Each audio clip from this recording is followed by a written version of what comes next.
Magandang araw mga kaibigan. Bigyan natin ng reaction, opinion ngayon itong post ng Batas PH. Bagong lumabas na Supreme Court decision na sinupalpal na pahiya ang COMELEC led by Chairman Garcia. Supreme Court reminds COMELEC stop acting abusively in declaring nuisance candidates.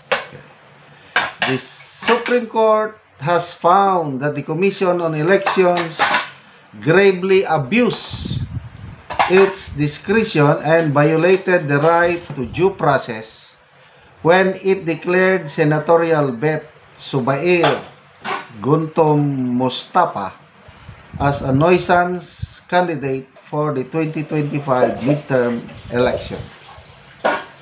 In a ruling penned by Chief Justice Alexander Gismondo, the Supreme Court in bank castigated, mahirap yun, kinastigo, castigated the full body for whimsically and invalidly declaring Mustafa as a nuisance candidate simply because he obtained minimal votes in previous elections. He could not possibly obtain a sufficient number of votes during the 2025 election.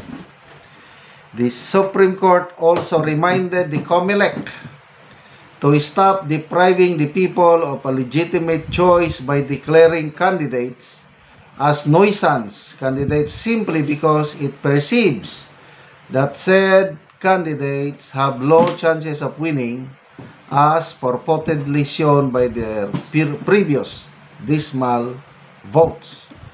In January 2025, Mustafa obtained a Supreme Court TRO blocking COMELEC's declaration of him as nuisance candidate and prompting the reprinting of 6 million ballots. So, malaking gastos natin tayong mamamayan sa mga palpak na desisyon ng COMELEC. Nagre-reprint sila dahil may dinidisqualify o yung pala, hindi pwede, so reprinting na naman. Ang laking perhisyo ng taong bayan dito sa COMELEC na ito. Instead na makatulong, lalong So ito, nasupalpal sila. Supreme Court mismo. Isang abangan natin dito, yun bang pagkaupo ni Congressman Abante na kongresista sa 6th District ba yun? COMELEC decision lang yan. I believe yung nanalong kandidato, nagsampa ng kaso sa Supreme Court. So, hintayin natin ang desisyon. Yun ang kaabang-abang. So, anong ibig sabihin nito? Itong mga desisyon na ito, talagang, to me, last bastion of hope natin itong Supreme Court. Napakalaki pa rin ang tiwala ko sa Supreme Court. Kung minsan lang, medyo mabagal ang desisyon. Kagaya yung desisyon niya, itong ruling niya o anong guidelines niya tungkol sa extradition. Yung nangyari kay PRRD. Naglabas ng guidelines ang Supreme Court na ang Executive Department o ang Presidente o DOJ hindi pwedeng magpadala ng isang Pilipino sa banyaga kung hindi dadaan sa korte. Wow! Sampal yun sa mukha ng Marcos administration. Kaya lang, late na dahil nadala na nila si Tatay Digong natin sa The Hague, Netherlands. So, sayang. But then, at least, hindi na maulit. Dahil klaro ng direktiba na dadaan sa korte. Yung nangyari kasi kay Tatay Digong natin, walang dumaan sa korte. Walang due process. Tapos, ito ngayon, sinasabi ng dating DOJ na ngayon Ombudsman, Poros, let's follow the law, due process. Eh kung sila na ang gumalaw, pwede nang i-bendilo. Kaya lang kung sa Duterte, pwede. Ay, nako. So, speaking of Tatay Digong natin,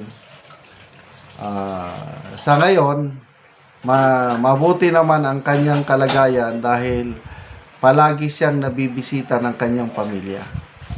At nakakatuwa yung balita ng kanyang apo, anak ni Congressman Pulong Duterte. Siyang nakatukan, naka-schedule na nandun sa The Hague, Netherlands. Tuwan-tuwa daw si Tatay Digong natin noong malaman niya yung kwento sa ASEAN Summit na napahiya si PBBM dahil nung umakyat sa stage si PBBM para i-turn over sa kanya ang chairmanship ng ASEAN, mismong mga litrato ni Tatay Digong ang ipinakita sa screen.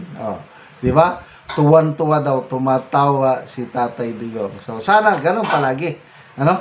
May mga good news na nalalaman niya para maibsan ang kanyang kalungkutan. But I'm sure itong mga pangyayaring itong bumababa ang investors' confidence, bumabagsak ang stock market, bumababa ang peso, daming namatayan sa Cebu. Nako, pag yan ang maibalita sa kanya, siguradong malulungkot. Sana wag nang ibalita yung mga ganyan dahil mahirap na. Na-imagine ko lang kung gaano kahirap yung buhay ni Tatay Digong natin doon dahil pero mo yan, 80 years old, pinakulong pa ng ganun. Okay lang sana kung dito ipinakulong para mabisita natin ba. Kami, gusto naming puntahan si Tatay Digong. Layo naman, wala man kaming visa, magastos. So kung dito lang sa Pilipinas, ay talagang pupuntahan namin. Sa totoo lang, hindi ko pa nakita ng personal si Tatay Digong. Puros litrato lang, puros video, but personal, wala. Ang pinakaano lang is, nung nagbisita kami sa Davao, nung presidente pa siya, istandi lang niya. Nakapalitrato kami sa istandi niya sa hotel na tinulugan namin. Yan lang. Ang aking litrato sa kanya, personal, wala. But, tuloy lang natin ang suporta sa mga Duterte. At ilang taon na lang, 2028, babalik ang isang Duterte sa Malacanang. Kaya salamat mga kaibigan sa inyong pagsubaybay sa ating channel. Nakakatulong kayo ng malaki sa tribong Talanding ng Bukidnon dahil ang income natin sa channel na ito, pantulong po sa tribo. Namimigay tayo ng libreng yero at pako para makapagpatayo ang tribo ng mas maayos na tirahan. Panoorin nyo ang video na ito.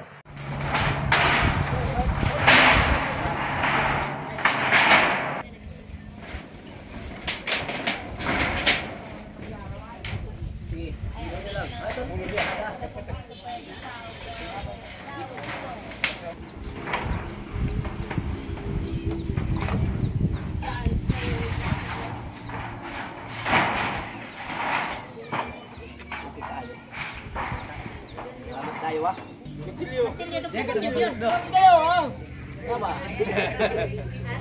Gak boleh deket ngay baik. Oh, baik apa? Selamat kayo sir. Semua lihat na langit. Sino bang? Oh. Ayo, selamat kayo. Ito sulat dia. Gino, selamat.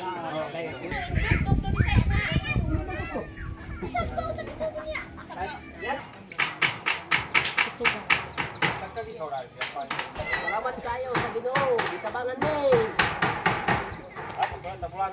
Kol nindot tagid kayo kuli mo nga to po. Nakatindog na kapato ko nagid ka og balay. Maayo nagid nga tanawon oh. Muna ni ang balay ni Angkol nga nagpatukod siya so nindot tagid kayo nga tanawon. Karong kol unsang imong ikasulti nga nakatukod na ka og bag-o nga balay. Maayo na ang imong balay. Unang-una, magpasalamat ko sa Ginoo kay may nabagang konsel nga di nagid kumuulanan. Oo. Salamat og nagpasiog dani. Dakong pasalamat nako kay nabangan ko. Og madugangan pagyod. Naot ko madugangan ko sen kay kulang pag abo og kulang pag barkon.